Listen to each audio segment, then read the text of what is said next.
আপনারা দেখেন না, যে ছেলেগুলো নামাজ পড়ে না, এদের জীবনে কোনো শৃঙ্খলা আছে না, কোনো শৃঙ্খলা না, কোনো শৃঙ্খলা না। এই 3টার সময়ও মোবাইল টিপে, আসরের পরেও মোবাইল টিপে, মাগরিবের পরেও, রাইতেও, দিনেও, ব্যান রাইতেও, হাজ রাইতেও। কিরে বেকুফ, এটা নিয়ম কানুন আছে না কোনো জিনিসের? এটা কিটা? রাস্তা তো মতে, উডানো মতে, বাজারও মতে, খেতেও মতে, কি মাঠেও মতে। এটা কিটা? আপনি বলেন। আল্লাহকে বাদ দিয়ে, ইসলামকে বাদ দিয়ে, রসুলকে বাদ দিয়ে জীবনের কোনো গতি সিস্টেম থাকে না ভাইয়া, থাকে না।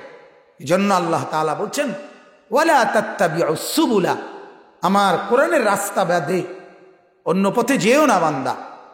ফাতাফাররাকা বিকুম আন সাবিলিহি, তাহলে পথ হারায় ফেলবে। কি হারায় ফেলবা? পথ হারায় ফেলবে। ফামান লাম ইয়াজআলিল্লাহু লাহু নূরান ফামা লাহু মিন নূর। আল্লাহ বলেন, আমার আলো থেকে যে বঞ্চিত হয় সে আর জগতে কোথাও আলো পায় না। কি পায় না ভাইয়া? আর আলো পায়, মিলাইতে পারে না জীবনটা মিলাইতে পারে। কোটি কোটি টাকার মালিক হওয়ার পরে আপনাদের কাছে তো বলে না ভাইয়া, আমরার কাছে বলে।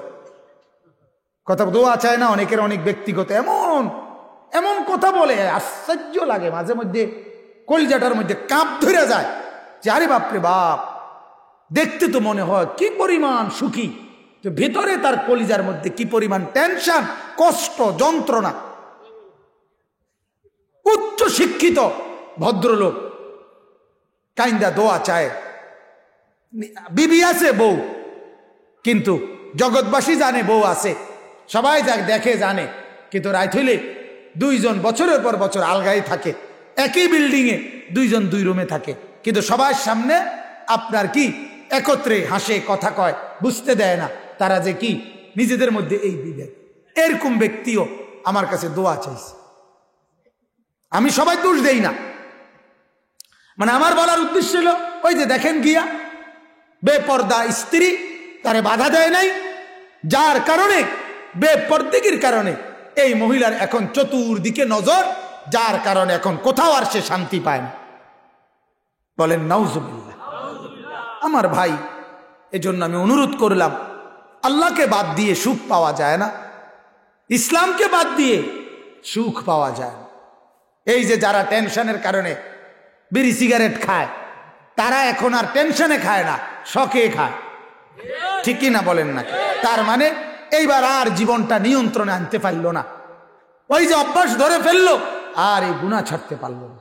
60 বছর বয়স, এখনো মুরব্বি বিড়ি খায়। আহা, এই লোক কখন তওবা করবে? বলেন না। আমি এই জন্য রাগ হইয়েন না, আমার একটা শক্ত কথা আছে, কথাটা একটু শক্ত আরই। সেটা হলো কি, 60 বছর যেই মুরব্বি বিড়ি খায় এখনো, উনি মূলত ফেরেশতাকে এটা বুঝায়, উনি ফেরেশতাকে এটা বলে দেয়, ভাই তুমি দেখছো তো আমার অভ্যাসটা, আমার আচরণটা তো দেখছো, আমি আগুন ছাড়া আমি থাকতে পারি না ভাই। এই দেখলেন আমি বুড়ো হয়ে গেছি, তো আমি আগুন ছাড়া থাকতে পারি না, কাজে এটা খেয়াল রাখো ভাই, আমার কবরেও হাসরেও আগুন ছাড়া আমারে রাখো না, আমারে জাহান্নামের আগুনেই রাখো, কারণ এটাই ছিল আমার প্রিয়। কথা বলেন না? হ্যাঁ, যার যেটা অভ্যাস সেইটা কি ছাড়া থাকতে পারবো না?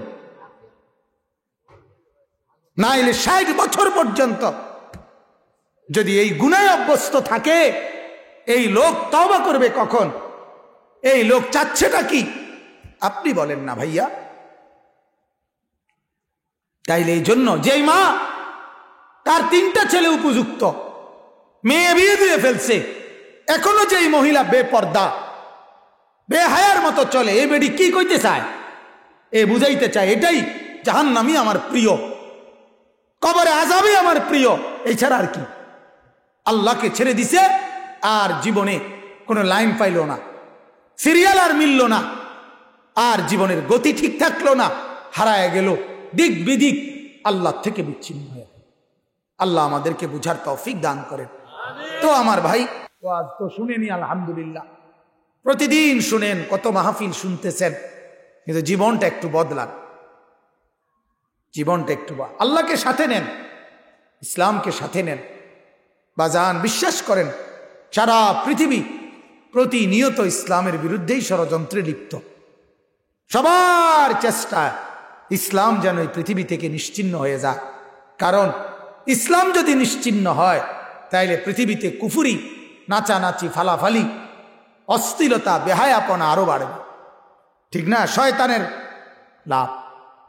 আজকে আমি অনেক সময় বলছি যে এই করোনায় 2 বছরে পৃথিবীর কত ক্ষতি হইল, কত জায়গায় কত মানুষ কতখানে ভয় পাইল।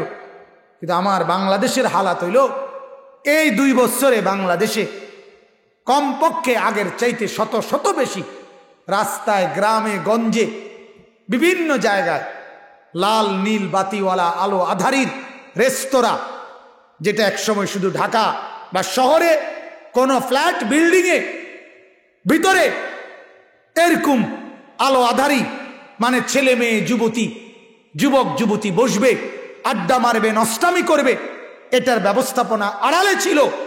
আজকে বিভিন্ন এলাকায় রাস্তার পাশে পাশে বিশাল বিশাল এরিয়া নিয়ে এরকম লাল নীল বাতিওয়ালা রেস্তোরাঁ আমাদের বাংলাদেশে চালু হয়েছে।